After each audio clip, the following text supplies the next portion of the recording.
Let's bring Elizabeth Hovde on now. Elizabeth Hovde new, which is new. It's always tough to say Elizabeth new because I feel like the word new we should be saying, there's something new out there. But it's Elizabeth's last name. Elizabeth, thanks so much. There's been some movement on payroll taxes of late, and you're pointing out that for the most part, the payroll tax programs are following a pattern. And that pattern is that they're becoming more expensive, not less. Let's talk about the Paid Family and Medical Leave Act first. Tell us what's happening there. What structurally is happening with the program that bodes poorly for taxpayers? Well, the number of people tapping benefits from the taxpayer-provided Paid Family and Medical Leave Fund for paid time off is increasing every year, and the fund is seeing money trouble again. Instead of lawmakers rethinking the wisdom of this program, given all that, some of them are brainstorming ways to bring more money in for the program that will only benefit some workers and will increase the payroll tax on all workers.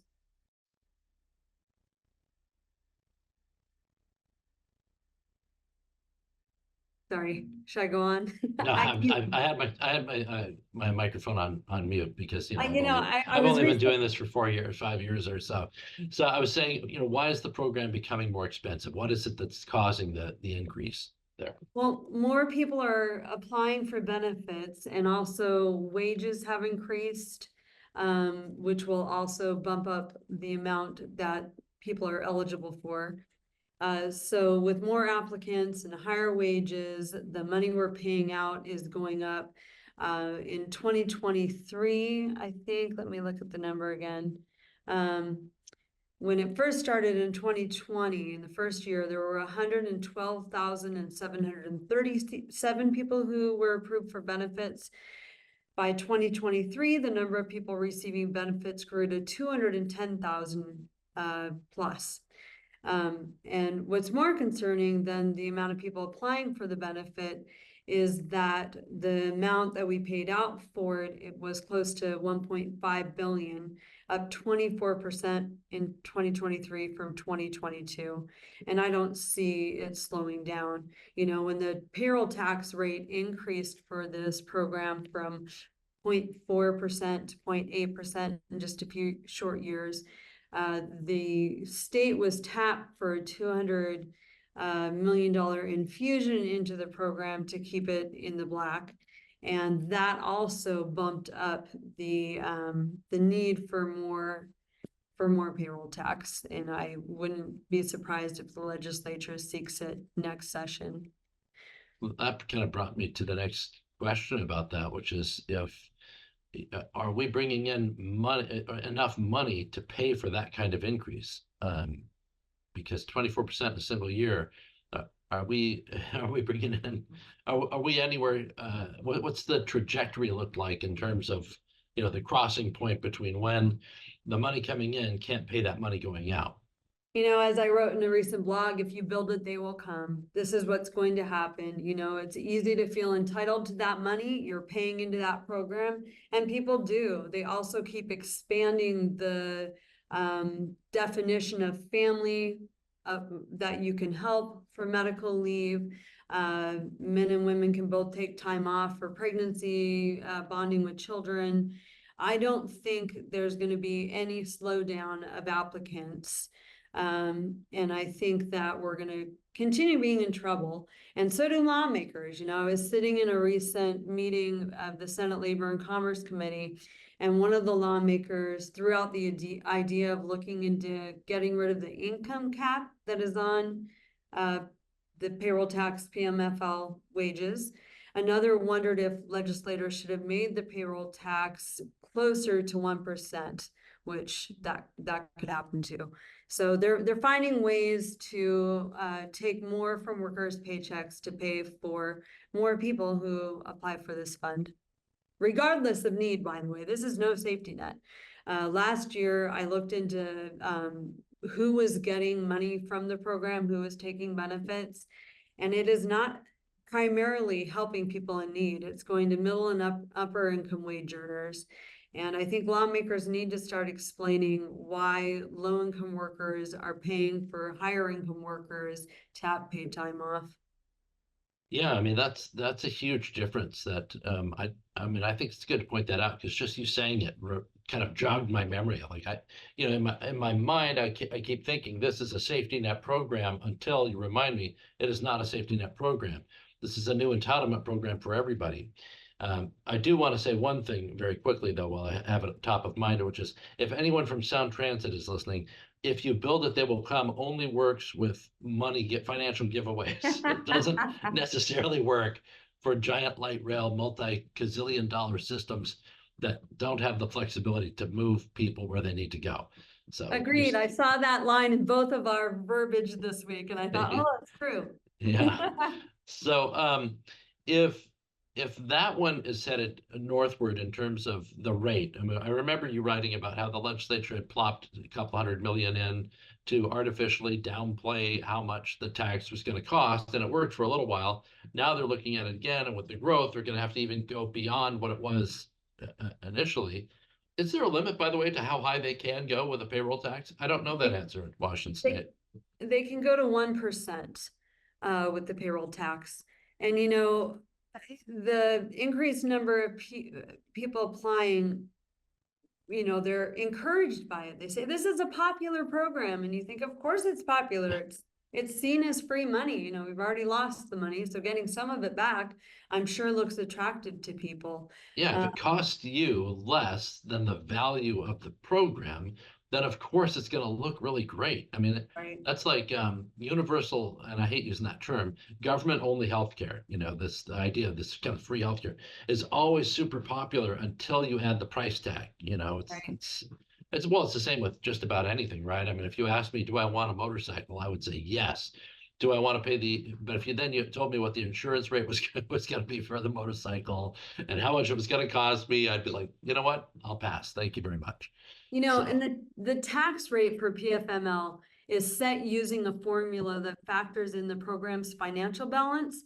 So when they pumped that money into the program, it artificially lifted the program's balance, and it made for nice headlines for PMFL proponents to say, hey, the rate is lowering slightly to, I think, 0.74% from 8% at the time.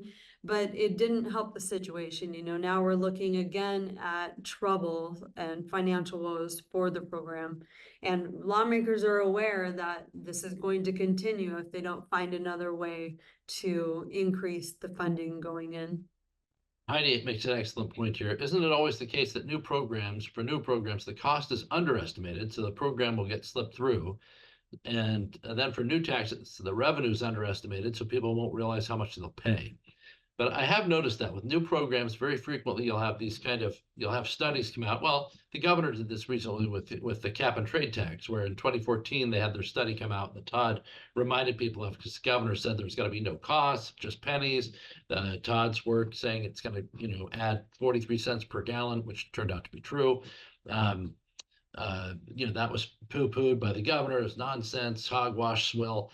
And then, Todd points out later when he finds the study from 2014, the governor's own study showed that it was going to cost that. So what did they do? When they wanted to pass it, they waited until people forgot about that study, got a new study, and it's, now it's, you're estimating no costs for a new tax on energy, which of course doesn't make sense, right? I mean, it's if you have different parameters to the study, you can make them say a lot of different things. So you have to look at how they're measuring things. But payroll taxes are so dangerous. They're on our paychecks, and a lot of people don't look at their paychecks, so they're not seeing the difference this makes. And as they get increases from their employer or other things are shifted around, they're losing it. And that's the whole point of that's the whole point of IRS withholding tax. So right. Getting that through. Speaking of the paid, we did the Paid Family Medical Leave Act, but we also have the Long-Term Care Act, and there was some trouble brewing on that front as well, or at least structurally. What were your thoughts on that this week? There's always trouble on that front, and these two programs are very similar. They're creating benefits For some workers and not for others. Often low-income worker wages will be going to higher income people so they can get services that they're not going to someday get. So the whole thing is backward when you think of a social program or safety net to help others in your community. This isn't that. And WA Cares, I pointed out this week that I'm hearing from people who work under 500, fewer than 500 hours a year. If you're working fewer than 500 hours a year, you are not earning eligibility in WA Cares. And if you remember, you need to have 10 years paid in to hit the vestment criterion for WA Cares. So the most likely scenario there is that we're taking money from probably, I would guess it's probably a secondary income for people, likely to be moms out there. For family that caregivers. That are family caregivers that are going out to work, and then they're taking it on behalf of the rest of the people, regardless of how many resources they have. They're taking from their paycheck to give them a benefit. Yeah. And, you know, I heard about a mom of a disabled child, adult child, who is working 500 hours, fewer than 500 hours a year.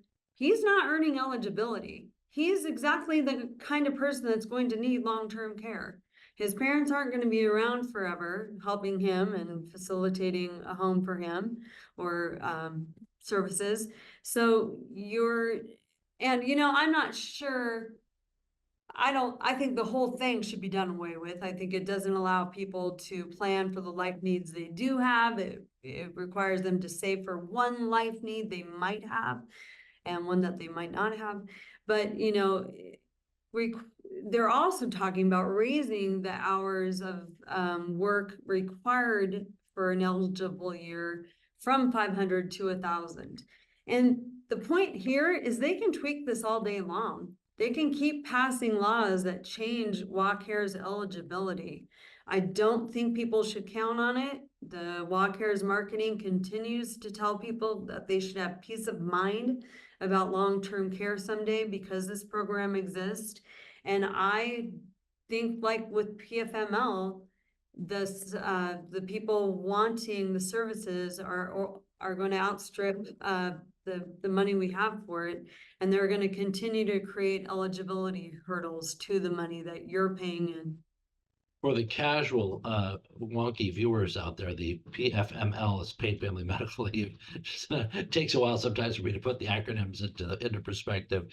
But you also pointed out that when it comes to the long-term care, the cost of a year for a part-time medical worker has increased beyond the cap of, even though we're told, hey, this is peace of mind, you know, you're paying this tax, put it to rest, you get this benefit, you know, and now the average cost of a Washington State home healthcare worker part-time for a year is beyond what the cap is by about by about 33%, if I remember correctly.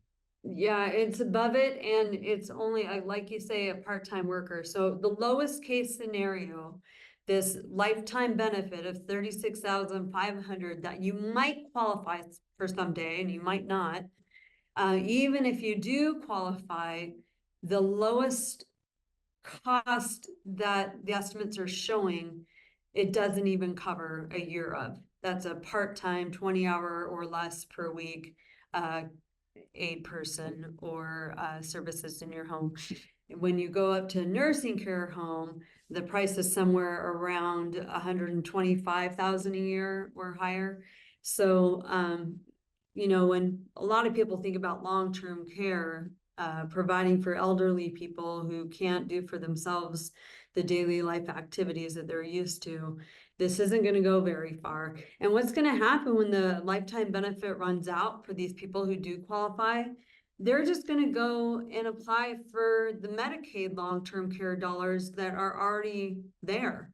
Medicaid is a safety net for people in need, and that's where what should be happening. If you're in need, you should be going to a safety net program, not you know, the state has cost shifted some of their Medicaid long-term care cost onto the backs of workers. That's what this is. it's a cost shift for the government. They're able to spend money in other ways if they're not having to do the first few months of long-term care in a Medicaid situation. And I really encourage them to look hard at the Medicaid qualification and make sure it's only for people in need. You've got people right now financial planning long-term care on Medicaid instead of using their assets and savings or investments to do so. One final question for you before we close the program. This question comes in. So Washington unemployment is 1.43%. WACARES is 0.58%. Washington paid family medical leave is 0.8%. Does this mean that each program can be up to 1%? And Yes. thus, they can introduce any number of new programs as long as the individual program doesn't take more than 1% of the payroll. But they can just keep piling them on. This is the aggravating part, and I've had that very question out to people who might be able to answer it. How many of these 1%ers can we have? And that is right. It's awfully disingenuous to say you don't have an income tax in Washington state when you now have this new capital gains tax that's not an income tax. And you have payroll taxes adding up to bring in, I think payroll taxes are going to be used for every issue du jour of lawmakers. I can see it continuing already. They've talked about trying to bring in taxpayer financed healthcare and using a payroll tax in that situation as well to help fund that. Well, as you point out, since you're not, it's not tacked on to a cost, like you go to the grocery store and it's tacked on at the end. So you realize, here's my total. Ooh, right. Now I'm hit again, or at the retail store or anywhere else. This is different. It just comes out of your check, so you just don't see it, And it rises without many people knowing, what, and they're like, I don't know what happened to my check. Or if they've just gotten a raise, they're not feeling the true impact of the taking out of the wages at the same time there were wages coming in. So I think it is an invisible tax in some ways, and we need to keep letting people know that they're having their paychecks rated to redistribute income that they could be using on their life needs today or in the future. And that's the larger point here. We want a government that encourages self-sufficiency, that has safety nets for people in need, and this does none of that. Thanks, Elizabeth. One of the things we're going to do is we'll take this program, we'll put it up on our YouTube channel. We'll also cut it up into smaller snippets so that you can see if there's a section of the program that you like. Maybe you'll see a short video that you really appreciate from the program. We would encourage you to share it with friends, share it on your social channels, post it on your own channel so that we can get this information out there. At Washington Policy Center, our information is free. The research and analysis is free because we want people to use it. We want people to be active, civically engaged, and informed because we see value in that information, and we hope you do too. So thank you so much for joining us. Thank you, Elizabeth, out there. We will see you in 2 weeks with another episode of Washington Policy on the Go.